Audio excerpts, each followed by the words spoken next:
Here we are in section 4 of your module. I know this class has been set up slightly different than others where I normally have the week up here. You will have to expand this each time for the next several weeks because there are quite a few chapters that are in section 4. I hope you've noticed that you can click on this. It isn't just a heading and get more information. So this just kind of goes over what I already went through in the other video that goes through this week's reading. And I hope you've watched that. If not, please go back and watch it. This week's reading is pages 1 through 9 through 149. It's not an actual chapter. It's an introduction to section 4. And then there are 2 assignments this week. Also, I encourage you to watch this video about curriculum planning before you complete the assignment. Let's take a look at the assignment.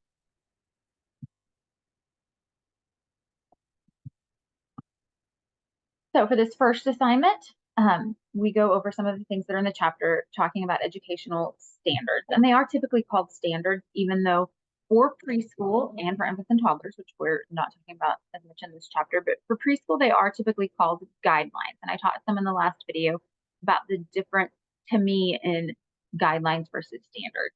So once you get to school age, they are called the Oklahoma Academic Standards.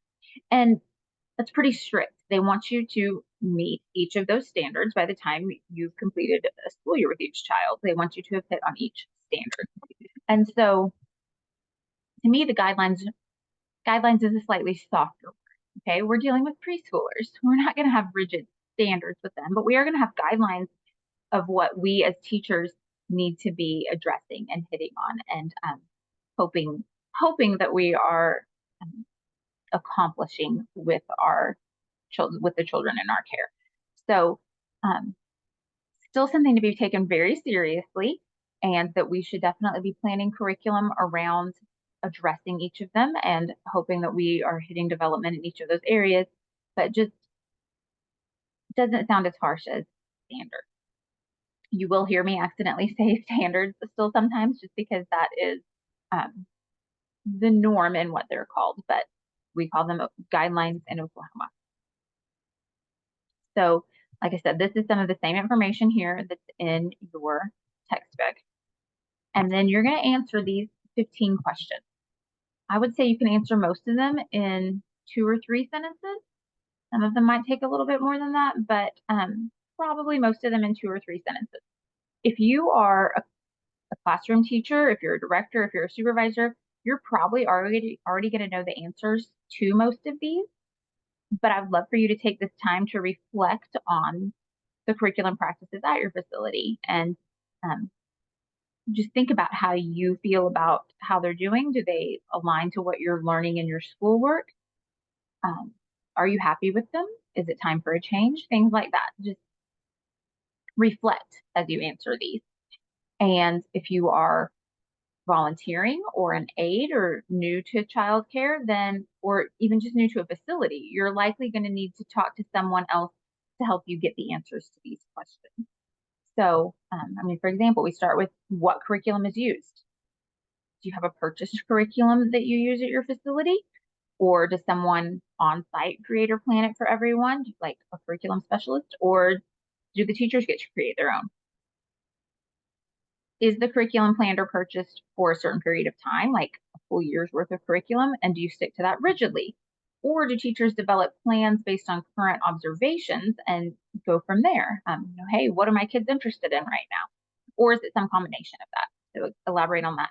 And then 3 or 4, depending on how you answer number 2, might seem on the surface a little bit repetitive, but I think you'll realize that there are slight nuances to what's actually being asked here for you to elaborate on. So even though they might be similar, just try to be thorough and elaborate to the best of your ability on exactly what's being answered. And so, and some of them do get kind of personal, like, is the curriculum followed strictly, or do teachers get to choose how and when they use it? What are your thoughts on this? And just answer that question. And then do you agree with it? Do you disagree with how it's handled? And that's okay. Nobody's going to read this but me. And there's not judgment of your facility here. It's just for you to to reflect and for you to learn if this information, if you're someone who is new to the facility. So please just answer thoroughly, answer honestly, especially like when we get down to number 15, it says provide your honest assessment of the curriculum process of the facility. Like I said, nobody's going to read this but me, so don't feel like you can't be honest. You'll answer these 15 questions. When you can, please try to tie it to the information from the Section 4 introduction, those pages 139 to 149, the video you watched, any links that are in the reading. I do expect you to be looking at those links. I said this before, but those pages 1 through 3 of the early learning guidelines, there's some really useful information there.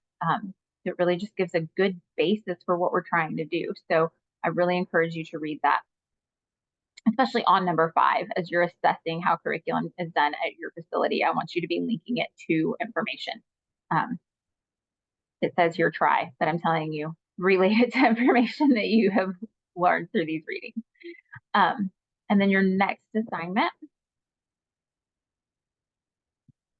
you're going to read this article about preschoolers playing with bamboo. They got a lot of bamboo, and it just sparked from there. Their imagination sparked, and all the things they could do with this bamboo went from there. So it's a lot of fun to read about the things that they did with this bamboo. And what you're going to do is determine 5 activities in which the children were engaged with the bamboo. And you're going to write those activities on this chart.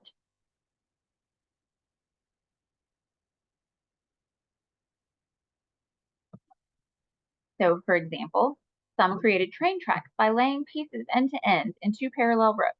They moved along inside the tracks, pulling wagons and making train noises. And then I want you to link those to 2 early learning guidelines. These do not necessarily match, because in case you decide to use this, I wasn't going to give you the answers. You'll have to decide if they match or not. But this is how I want you to write them. Social emotional skills, language arts, whatever big heading you're under, and then which standard. And I don't want you to just put standard 1. I want you to copy and paste what standard 1 is. And then the indicator of progress, that's where it's the A through, some of them go through J. And then again, copy and paste exactly what that one said, and do that for each of them. And so you're going to come up with 5 activities that you saw in the article and 10 early learning guidelines that match. This is the article, and I'll give you a little hint here. If you scroll all the way down, it's actually going to tell you some of the domains that are definitely touched in, and you might notice others, and that's great. I would love to see that you notice others. But here are some of the domains. They're not exactly worded as ours because these are from linked to Connecticut. The writer of this article linked to Connecticut, so they won't be the exact same, but you're going to see some things that you might be able to elaborate on. So those are your only 2 assignments for this week. So I hope you also take this time to be working on your key assessment. You should be, if you haven't already, completed the top part of each of those charts, writing about the ideal environment for each of those settings, and then start observing in your 2 settings and seeing how they measure up to what you determined as being ideal. All right, have a great week. Please reach out to me with any and all questions. That's literally what I'm here for. I love hearing from you, and I hope to hear from you soon.